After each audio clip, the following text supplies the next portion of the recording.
Comment choisir son prix? C'est la question à laquelle personne ne sait exactement répondre et pourtant tout le monde fait semblant d'avoir la réponse. Commencez petit, puis augmentez vos prix. Non, commencez haut directement, il faut pas se brader, vendez des petits produits. Non, si votre produit ne vaut pas 5000 €, vous passez à côté d'une opportunité. Le problème, c'est que tous ces conseils se contredisent. Et ils viennent souvent de gens qui oublient de vous dire dans quel contexte ils les ont appliqués et avec quelle audience, à quelle époque. Et surtout, à quel niveau de panique intérieure ils étaient au moment de sortir les prix. Parce que la réalité, c'est que fixer un prix, c'est un moment profondément inconfortable. On a demandé à 6 entrepreneurs de vous en parler. Ils sont à des stades très différents, avec des marchés très différents, mais ils ont tous dû répondre à la même question: combien est-ce que ça vaut ce truc que j'ai construit? C'est sûr que j'avais moins de 1000 personnes sur ma liste email. Et en fait, j'ai lancé le produit parce que j'ai enfin trouvé le courage de le faire. C'est surtout ça. J'avais peur, moi, de me faire taper dessus parce que je vendais un truc. Je savais pas à quel prix le mettre. Je voulais mettre à 80 €. Puis je me suis dit, mais 80 €, t'es complètement fou. C'est hors de prix. Finalement, je l'ai vendu à 47 €. Et j'ai été choqué, en fait, de voir des gens. Moi, j'avais 17 ans. Puis je vois des gens de 52 ans qui achètent la formation, qui me font du feedback.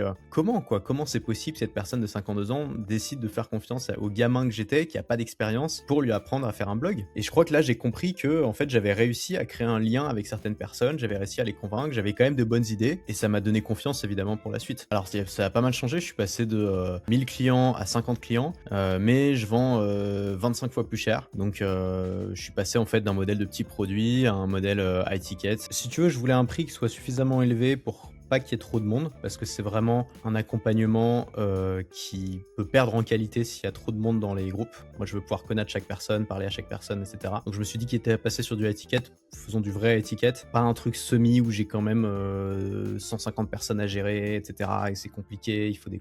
Non, je voulais un truc vraiment cher, mais où les gens peuvent vraiment s'attendre à un suivi, peuvent vraiment s'attendre à pas être lâchés dans la nature et à pas être perdus dans un énorme groupe où personne se connaît, quoi. Donc c'était important pour moi de mettre cette barrière-là, et parce que 5000, j'aime bien, c'est simple, c'est élégant, t'en vends 4 dans un mois, tu fais 20 000, c'est clair. Si tu peux faire un paiement en 5 mois, il y avait une élégance aussi dans ce prix, tout simplement. C'est pas quelque chose que j'ai étudié pendant des années, je me suis aussi aligné un peu sur ce qui se fait dans le marché, sur ce qui me semble juste. Pour moi, c'est le prix juste. J'ai quelques personnes qui étaient prêtes à payer beaucoup plus cher. Après, il faut voir aussi la réalité du marché, c'est-à-dire que si tu vends un truc à 10 000 ou à 15 000, tu t'adresses vraiment à des entrepreneurs qui sont déjà établis, qui ont déjà un business, qui font des gros sous.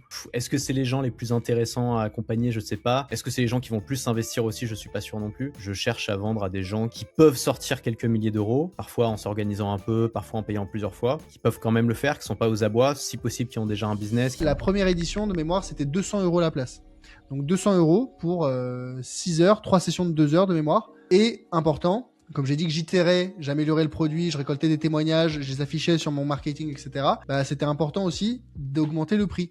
Et donc à chaque édition de cohorte, j'augmentais le prix à peu près de 100 €. Je passais de 200, le mois suivant à 300, le mois suivant à 400. Et j'ai continué comme ça jusqu'à 700, 800 €. Et c'est après où, quand je suis passé sur un autre format avec le e-learning, et là c'est passé tout de suite à 1500 de mémoire. Puis après, j'ai continué à augmenter le prix, etc., etc. Mais en tout cas, voilà, le début, c'était quelque chose d'accessible, tout en apportant quand même, tu vois, c'est pas un truc à 50 €. Et moi, je voulais des gens un minimum investis, un minimum engagés, pour qu'ils aient des résultats, pour que moi j'ai des clients satisfaits et que j'ai des témoignages clients derrière. Aujourd'hui, le programme du Grand Bain, ça dépend de la formule, mais pour faire simple, t'es entre 2500 et 3000 €. Je suis vraiment convaincu que le high ticket, c'est la voie première vers laquelle se diriger quand on démarre et que on veut faire des sous. Parce que c'est quoi les options? T'as le low ticket, le mid ticket et le high ticket. Low ticket, on va considérer que c'est moins de 500 €. Par exemple. Mid ticket, ça va être entre 500 et 1000 € ou 1500 €. Et le high ticket, ça va être au-delà de 1500, 2000 €. Le pire, c'est le mid ticket. Déjà, on l'élimine du champ. Pourquoi? Parce que le mid-ticket, ça ne permet pas de faire de la masse. Masse dans le sens avoir des milliers, des centaines de milliers de clients. Et donc, t'attires pas les personnes qui veulent du bon marché, mais t'attires pas non plus des personnes qui veulent du high ticket. Et donc, pour bien vivre en vendant un truc à 300 €, faut te lever quand même le matin. Hein, faut faire 10, 15, 20, 30 ventes par mois pour y aller. Et c'est pas facile de trouver ces ventes-là. Donc, en réalité, le mid-ticket, c'est un entre-deux qui, pour moi, est pourri. C'est pas du volume, mais c'est pas non plus du high ticket où tu as besoin de quelques clients pour bien vivre. Donc pour moi, le high ticket, c'est poubelle. Mais quand on a compris que, en réalité, pour bien vivre d'une activité avec du high ticket, et que tu as besoin de, j'exagère, tu vends un produit à 3000 €, tu fais 3 clients dans le mois, tu fais 9000 €. 3 clients dans le mois, c'est-à-dire que tu fais un client tous les 10 jours. Donc ça veut dire que le niveau d'effort, d'implication, d'engagement que tu peux mettre pour acquérir un client, il est colossal. Et en réalité, convaincre une personne de te payer 3000 €, c'est beaucoup plus facile que de convaincre 100 personnes de te payer 30 €. Et ça, on s'en rend pas compte au début. Je pense que je vais pas être un bon exemple parce que moi, j'ai fait mes 10 000 € le premier mois. Parce que quand j'ai vendu une fois à 500 €, en fait, je me disais c'était beaucoup trop facile, entre guillemets. Donc, je pense que j'ai mal positionné mon prix. J'ai augmenté à 1005, puis je l'ai augmenté à 2005, puis je l'ai augmenté à 3000, puis je l'ai encore augmenté à 3005, et jusqu'au moment où je sois à saturation de vendre mon temps à une seule personne. Et c'est là aussi où je suis passée sur un format de groupe. Et pareil, j'ai fait un peu la même démarche pour le bootcamp. Donc j'ai vendu à 500, puis ensuite le deuxième prix c'était 1005, puis 1008, puis 2005, puis 3000, puis 3005 et après 4000 qui était le dernier prix sur la saison 15. Regardez deux choses, la satisfaction client. Donc à la fin, je posais toujours la question à quel point tu es satisfait, à quel point tu trouves que c'est aligné. Tant que le curseur était ouvert, j'augmentais le prix. La deuxième chose aussi, c'est la facilité de closing. C'est-à-dire que en dessous de 1000 €, tu peux vendre sans appel. À 4000 €, les gens ils vont pas dire tiens, prends ma carte bleue. Donc en fait, il faut trouver aussi le bon niveau de friction. Moi, c'est plutôt en fait tant qu'il n'y a pas d'objection prix, je me dis le prix est pas assez haut, tu vois. Enfin, avoir une objection prix, c'est normal, tu vois. Si c'est un no-brainer, tu vois, il y a un sujet, quoi. Enfin, un dernier sujet que j'ai pas abordé, mais c'est le ROI des personnes. Et donc, je leur demandais aussi à la fin des formations combien tu as eu d'argent grâce à la formation. Et là, j'ai vu combien le ressortait et la moyenne de ce que ressortaient les gens. J'ai fait, OK. En fait, moi, je suis hyper aussi à l'aise avec la valeur que j'offrais. Et ce qui est intéressant, c'est dans l'augmentation des prix, c'est pas de se demander comment je peux m'en mettre plus plein les poches. C'est aussi de se poser la question, comment je peux réinvestir cet argent. Et donc, ce qui a été un moteur aussi pour moi d'augmentation des prix, c'était de me dire comment est-ce que je peux rendre leur expérience encore meilleure. Et donc, là-dedans, c'est là où j'ai ajouté la responsable pédagogique parce qu'avant, il y avait qu'une seule personne qui gérait 10 personnes. Et donc, j'ai doublé les effectifs par cliente. Ça a été aussi un moteur pour moi de vouloir, d'avoir aussi envie d'augmenter parce que j'avais envie d'avoir un positionnement. Il y a plein de bootcamp LinkedIn, mais moi, je voulais le bootcamp LinkedIn Hermès, en fait. Deux choses. La première, c'est tu regardes ce qu'une personne peut avoir comme résultat en un an en suivant ta méthodologie. Si tu es une fraction de ce prix-là, c'est un bon deal. En se disant, la personne, elle a rentabilisé la première année, elle va dépasser la rentabilité, elle va pouvoir continuer à l'utiliser plusieurs années. Ensuite, derrière, tu regardes ce que fait le marché. Et derrière, ce que tu vas aller chercher, c'est quel est le prix plafond où je ne perds pas des gens que je pourrais aider, où je maximise la rentabilité de mon entreprise, où j'arrive à payer mes équipes et je n'ai pas besoin de recruter des robots ou des presse-boutons qui savent rien faire. Je peux recruter des gens intelligents qui vont pouvoir vraiment aider mes clients. Et tu fais un espèce de gloubi-boulga de tout ça et tu cherches en fait ton prix plafond. Et après, tu as par exemple sur de l'accompagnement business de gens qui sont entre 0 et 10 000, bah, tu vas pas leur vendre 25 000, c'est stupide, ça n'a aucun sens, c'est de l'arnaque. Donc tu cherches le prix qui est juste pour un accompagnement de 6 mois, pluridisciplinaire, avec plein de coachs, avec les résultats que tu amènes. Donc tu as ton prix dans ta tête, tu as le prix de la concurrence et tu as le prix dans la réalité.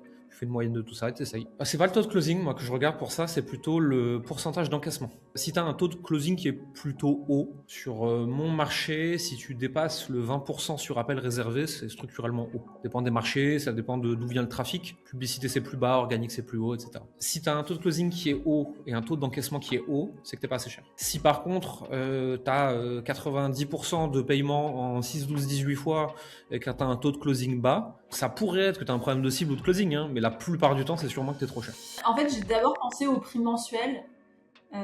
Et sur ça, je me suis calée sur ce que faisaient mes confrères. Ils étaient tous autour de 40 € en fait.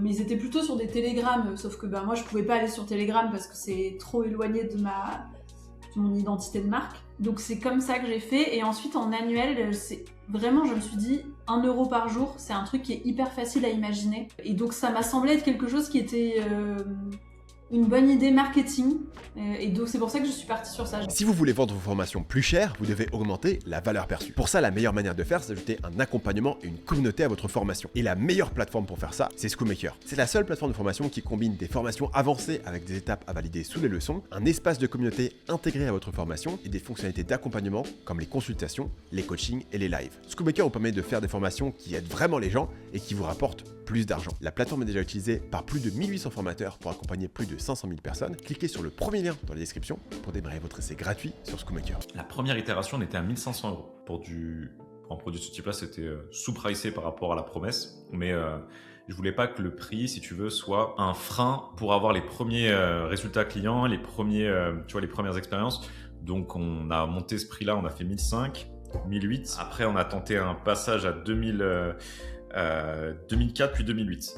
Et on a fini là sur un pricing à 3000 avec une incentive si tu payes en une fois où tu as 10% de réduction, donc tu payes 2700 au lieu de 3000. 1500 euros pour quelqu'un qui débute par exemple, qui lance son produit et qui a pas trop d'idées, bah ouais, 1500 euros ça peut paraître énorme. Surtout si lui il a jamais dépensé 1500 euros pour se former. Tu vois, moi quand je m'étais formé au closing, c'était pareil, c'était 3000 euros la formation ou 2800 euros, tu vois.